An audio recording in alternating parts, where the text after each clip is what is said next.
नमस्कार मित्रांनो, स्वागत आहे तुम्हा सर्वांचंच आपल्या आजच्या या व्हिडिओमध्ये. आपल्या या व्हिडिओमध्ये आपण जाणून घेणार आहोत लक्ष्मीच्या पावलांनी या मालिकेच्या पुढील काही येणाऱ्या भागांचे लेटेस्ट त्याचबरोबर इंटरेस्टिंग अपडेट. त्यामुळे पटापट व्हिडिओला लाईक करा, तसेच चॅनलला सबस्क्राईब करून बेल आयकॉन आठवणीने प्रेस करा, जेणेकरून तुम्हाला पुढच्या प्रत्येक व्हिडिओचं नोटिफिकेशन मिळत जाईल आणि सर्व व्हिडिओंचा आनंद हा अगदी उत्तम पद्धतीने घेता येईल. चला तर मग मित्रांनो, अजिबात वेळ वाया न घालवता सुरुवात करूया आपल्या आजच्या या व्हिडिओला.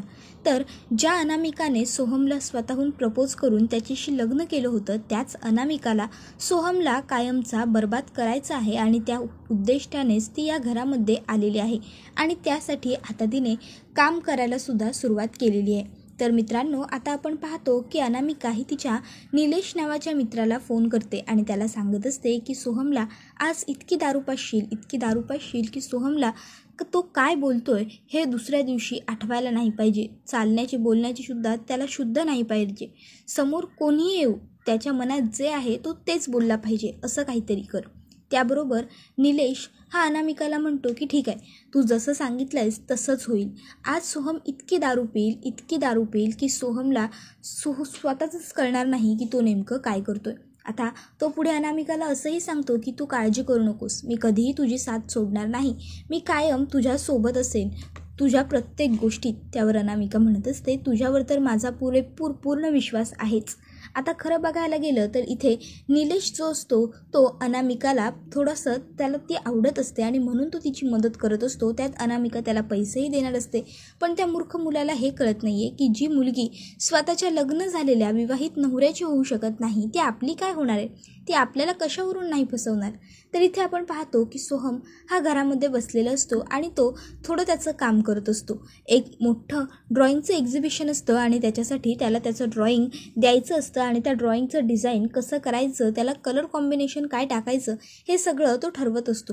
इतक्यात त्याला निलेशचा फोन आलेला असतो. निलेश हा सोहमला विचारत असतो, मित्रा काय करतोयच रे, कुठे आहेस? त्याबरोबर सोहम त्याला म्हणत असतो, अरे यावेळेस मी कुठे असणार, काही नाही रे, घरीच आहे, बोल ना. त्याबरोबर आता निलेश त्याला म्हणतो, कामात आहेस का? त्यावर सोहम म्हणतो, हो म्हणजे कामात तर आहे, पण बोल ना, तुझं काही काम होतं का?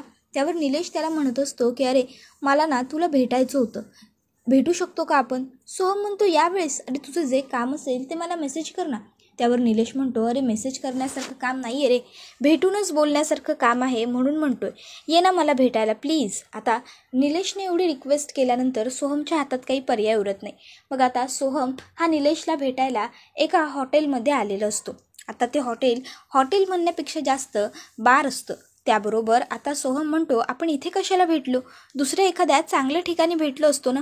त्याबरोबर निलेश सांगत असतो की अरे मी जेव्हा दुःखी असतो ना, तेव्हा हेच माझं खूप मोठं आधारस्थान आहे, त्यामुळे मी नेहमी उदास असलो की इथेच येतो. त्याबरोबर सोहम म्हणतो, इथे? त्याबरोबर तो निलेश सांगत असतो की हो. मग लगेचच आता इथे निलेशने स्वतःची दुःखाची व्यथा सांगायला सुरुवात केलेली असते.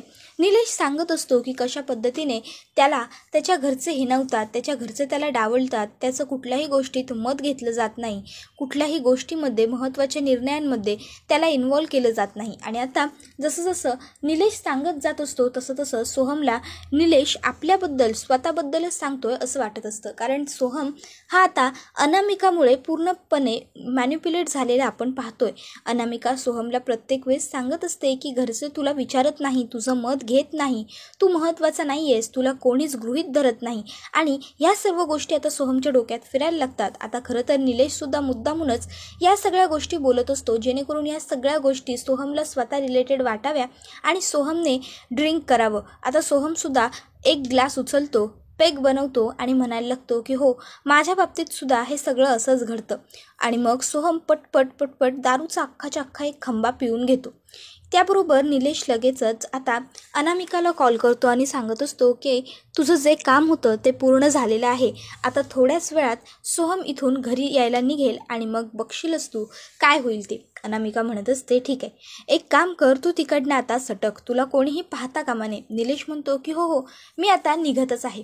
निलेश हा लगेचच वेटरला बोलवतो, बिल देतो आणि सांगत असतो की तिथे तो मुलगा बसलाय ना, त्याला इथे फार काळ मी गेल्याच्या नंतर बसू देऊ नका, त्याला तिकडनं हकलवून टाका जेणेकरून तो स्वतःच्या घरी जाईल. त्याबरोबर आता तो वेटर हा म्हणायला लागतो की अहो साहेब, असं आपण नाही करू शकत. ते चांदेकर ज्वेलर्सच्या मालकाचे नातू आहेत, सोहम चांदेकर साहेब, त्यांच्याबरोबर असं कसं वागणार. त्याबरोबर निलेश त्याला पैसे देतो आणि म्हणतो जितकं सांगितलं तितकं कर. आता सोहम हा त्या हॉटेलमधून बाहेर पडत असतो आणि अचानक काजलही त्या ठिकाणाहून येत असते. काजल सोहमला बघते आणि तिला खूप मोठा आश्चर्याचा धक्काच बसतो, कारण काजलला ही गोष्ट माहीत आहे सोहम ड्रिंक करतो, पण तो एवढी ओव्हर ड्रिंक कधीच करत नाही की ज्यामुळे त्याला स्वतःवरती ताबाच राहणार नाही. काजल लगेच सोहमच्या जवळ येते आणि सोहमला थांबवते आणि म्हणते सोहम तू इथे बस, शांत बस. आणि ती सोहमला बसवते आणि पहिला कलाला कॉल करते आणि कलाला घडलेला प्रकार सांगत म्हणत असते की ताई, सोहम खूप जास्त ओव्हर ड्रिंक केलंय, त्याला चालण्याचीही शुद्ध नाही आहे, तो घरी कसा येणार आहे. त्याबरोबर कला म्हणते काय, सोहमने इतकी दारू प्यायलाय, कशासाठी, का. बरं ठीक आहे गुंड्या, मी येते तिकडे. तू एक काम कर, तू सोहम बरोबर तिथेच थांब, त्याला कुठेही जाऊ देऊ नकोस हा प्लीज. आणि तो कोणाच्या नजरेस पडणार नाही याची सुद्धा जरा काळजी घे. त्याबरोबर आता इथे कला रात्रीची बाहेर जात असते, त्यामुळे आबा तिला विचारतात काय ग सुनबाई, कुठे चाललीस एवढ्या रात्रीची. त्यावर कला आबांना म्हणते आबा ते आईने बोलावलंय, काहीतरी म्हणे महत्त्वाचं काम आहे, तर मग घरी जाऊन येते जरा. आई अशी कधी सहसा अचानक कॉल करून बोलवत नाही ना, काहीतरी खरंच महत्त्वाचं असेल म्हणून आईने बोलावलं असेल, तर मग मी जाऊ ना असं सुद्धा विचारते. आबा म्हणतात काही टेन्शनचं नाही आहे ना. त्यावर कला म्हणते नाही हो आबा, खरंच टेन्शन वगैरे काही नाही आहे. त्यावर अद्वैत हा आता विचार करतो की खरे एवढे रात्रीची जाते म्हणजे नक्कीच काहीतरी गडबड असेल.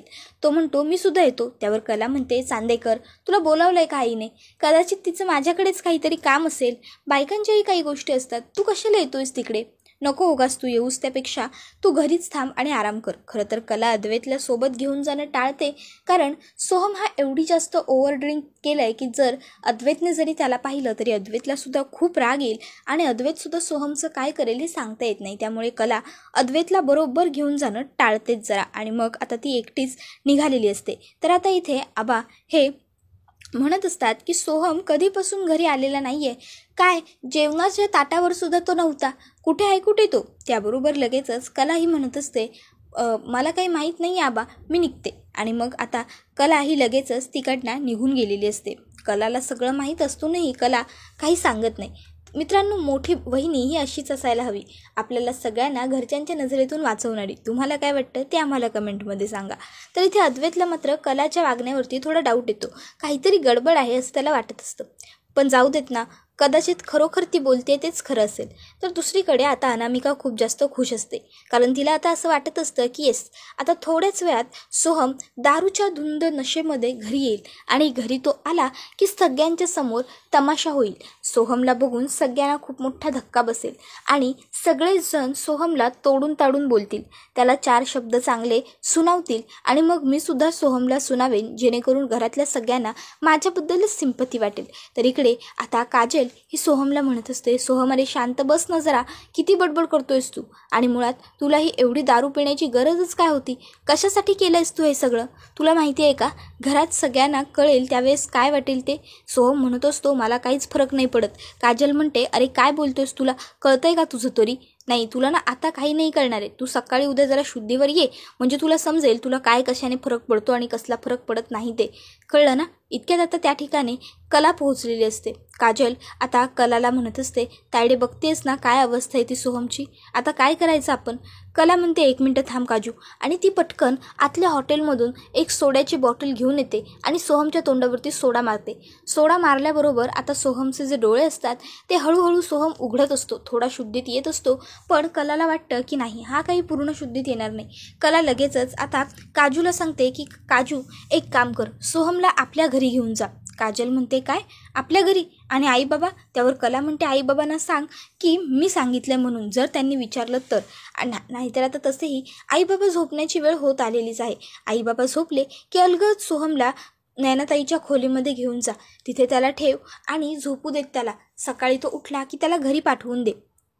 त्याबरोबर काजल म्हणते ठीक आहे ताई, आणि मग लगेचच आता पटकन ती रिक्षा थांबवते, रिक्षात सोहमला भरते आणि तिकडनं आता चांदेकरांच्या घरी घेऊन जायला लागते, खरेंच्या घरी घेऊन जायला लागते. तर दुसरीकडे आता इथे सोहमची वाट बघत आता अनामिका बसलेली असते.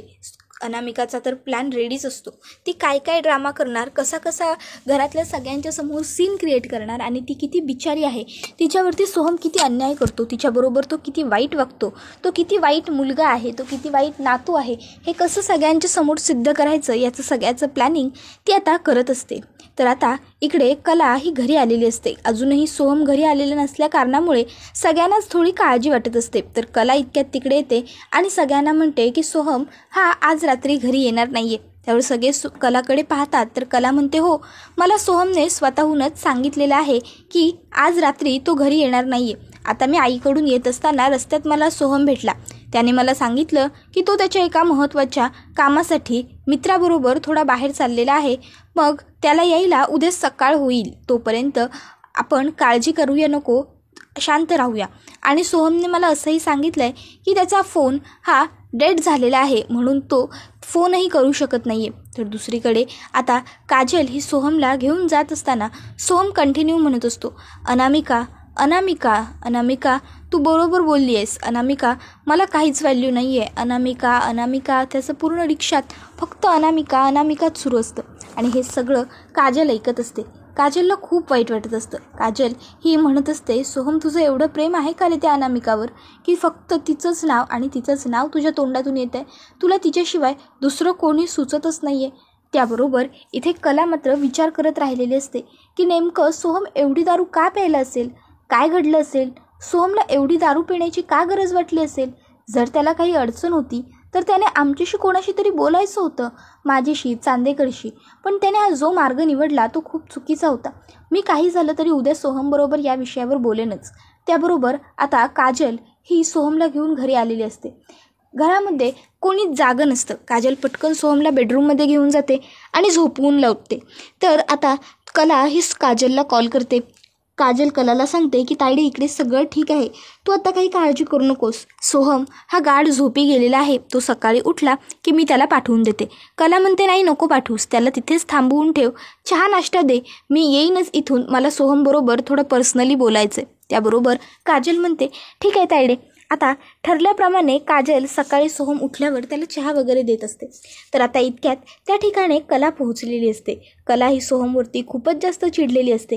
कला ही सोहमला विचारते की सोहम काय सुरू होतं काल तुझं, काय वागलायस तू, तुला तरी कळतंय का की उगाचच्या उगाच मूर्खपणा करायचा म्हणून काहीही करशील. त्याबरोबर सोहम म्हणत असतो, सॉरी वहिनी. कला म्हणते, नको आहे मला तुझं सॉरी, मला एक्सप्लेनेशन हवं आहे सोहम तुझ्या कालच्या वागण्याचं. तू काल जे वागलायस ना ते खूप चुकीचं होतं. नशीब तुला गुंड्याने पाहिलं, जर गुंड्याने पाहिलं नसतं तर काय घडलं असतं तुला माहीत आहे का. त्याबरोबर लगेचच सोहम हा काहीच बोलत नाही. तो लगेचच तिकडनं उठतो आणि घरी जायला निघतो. तर आता लगेच इथे काजल ही कलाला म्हणत असते, ताई मला वाटत नाही की सोहम हा एवढी दारू पिऊ शकतो. नक्कीच ह्याच्यामध्ये काहीतरी गोडबंगाल आहे, कोणीतरी मुद्दामून हे सगळं केलं आहे गं. त्याबरोबर आता कला म्हणत असते, म्हणजे त्याबरोबर लगेचच आता पुढे काजल तिला म्हणायला लागते की काय माहीत, पण मला राहून राहून असं वाटतंय की सोहमला कोणीतरी मुद्दाम दारू पाजले. अगं सोहम हा कधीच बाहेर दारू पित नाही, मी त्याची चांगली मैत्रीण आहे ना, मला माहीत आहे. त्याबरोबर कला म्हणते की जर तू बोलतेस ते खरं असेल तर हे सगळं कोणी आणि का केलं हे मला शोधून काढावंच लागेल. आणि मग आता कला ठरवते की आपण सोहमवरती थोडीसं लक्ष ठेवायचं. सोहमवरती लक्ष ठेवलं की आपोआप आपल्याला कळेल की तो कुठे जातो, काय करतो, कोणाला बोलतो, कोणाला भेटतो. आणि एकदा की आपल्याला हे सगळं कळायला लागलं की ती जी दारू पाजणारी व्यक्ती आहे ती सुद्धा कोण आहे हे आपल्याला शोधणं फार काही अवघड जाणार नाही. आता ठरल्याप्रमाणे कला ही सोहमवरती लक्ष ठेवायला सुरुवात करते. तिला दिसतं की सोहम हा तिच्या निलेश नावाच्या मित्राला रोज 2 दिवस भेटायला येतोय. निलेश त्याला पोटभर दारू पाजतोय. मग काय, आता कला ठरवते की आपण निलेशवर लक्ष ठेवायचं, निलेश हे का करतोय ते शोधून काढायचं. कलाने निलेशवरती लक्ष ठेवलेलं असतं. आता निलेशला भेटायला त्या ठिकाणी अनामिका आलेली असते. निलेश आणि अनामिका हे दोघंजणं काय बोलतायत हे कला त्यांच्याच मागच्या बाजूच्या खुर्चीवर बसून ऐकत असते. आता इथे त्या दोघांचीही कलाकडे पाठ असल्यामुळे त्यांना ती कला आहे हे काही कळत नाही. तर इथे आता त्या दोघांची चर्चा सुरू असताना कला त्या दोघांचंही व्हिडिओ शूट बनवते, रेकॉर्डिंग करते, ज्यामध्ये स्पष्टपणे ते दोघंही सोहमला बर्बाद करण्याबद्दल बोलत असतात. मग आता सगळे रेकॉर्डिंग वगैरे करून झाल्याच्या नंतर कला अनामिकाच्या समोर येते आणि तिच्या एक खणखणवून मुस्काटात लगावून देते. अनामिका म्हणत असते की काय केलं तुम्ही हे वहिनी? त्याबरोबर कला म्हणत असते, जे केलं आहे ना ते योग्यच आहे, ते आधीच करायला हवं होतं. अद्वैत म्हणतो की नेमका काय प्रकार आहे हा सगळा खरे? काय सुरू आहे? तू अशी अचानक बाहेरून येतेस काय? अनामिकाला मारतेस काय? हे बघ, खूप चुकीचं आहे ही. ती या घरातली सदस्य आहे. त्यावर कला म्हणते, मी हिला मारण्यामागे काहीतरी कारण आहे, म्हणूनच मी हिच्यावर हात उचलला ना चांदेकर. आणि मग आता कला ही अद्वैतला सोहमने किती ड्रिंक केलेली होती ते सगळं सांगते. त्याचबरोबर तिने आता जो व्हिडिओ बनवून आणला होता अनामिकाचा आणि तिच्या मित्राचा म्हणजेच निलेशचा, तो सुद्धा दाखवते. त्यामध्ये अनामिका ही स्पष्ट म्हणत असते की मला फक्त आणि फक्त ते सोहम चांदेकरला बर्बाद करायचं आहे. माझा बाकी त्या घरातल्या कोणाशीही काही संबंध नाही आहे. त्याबरोबर आता हे सगळं बघितल्याच्या नंतर घरातल्या सगळ्यांनाच खूप मोठा धक्का बसतो. मग कला सांगत असते की अनामिकाचं सोहमवरती अगदी पहिल्यापासून प्रेम होतं, पहिल्यापासून. पण सोहमने भर कॉलेजसमोर तिला नकारलं, रिजेक्ट केलं आणि म्हणूनच त्याचा बदला घेण्यासाठी ही मुलगी इथे आली आहे, बरोबर ना? त्यावर मात्र आता अनामिकाकडे बोलण्यासारखं काहीच शिल्लक उरलेलं नसतं आणि ती पूर्णपणे गप्प बसून गेलेली असते. त्याबरोबर हा व्हिडिओ इथेच संपतो. मित्रांनो, व्हिडिओ आवडला की व्हिडिओला लाईक करत चला. त्याचबरोबर चॅनलला सबस्क्राईब करून बेल आयकॉन प्रेस करा, जेणेकरून तुम्हाला पुढच्या प्रत्येक व्हिडिओचं नोटिफिकेशन मिळत जाईल आणि सर्व व्हिडिओंचा आनंद हा अगदी उत्तम पद्धतीने घेता येईल. आपला हा व्हिडिओ तुमच्या जास्तीत जास्त कुटुंबियांबरोबर तसेच मित्रपरिवारांबरोबर सुद्धा नक्की शेअर करा, जेणेकरून त्यांना सुद्धा आपल्या छान छान व्हिडिओचा आनंद घेता आला पाहिजे. आजच्या पुरती इतकंच. तुम्हाला काय वाटतं? तुमचं मत कमेंटमध्ये नक्कीच सांगा. पुढचा व्हिडिओ येईपर्यंत टाटा, बाय बाय, धन्यवाद, take care all of you.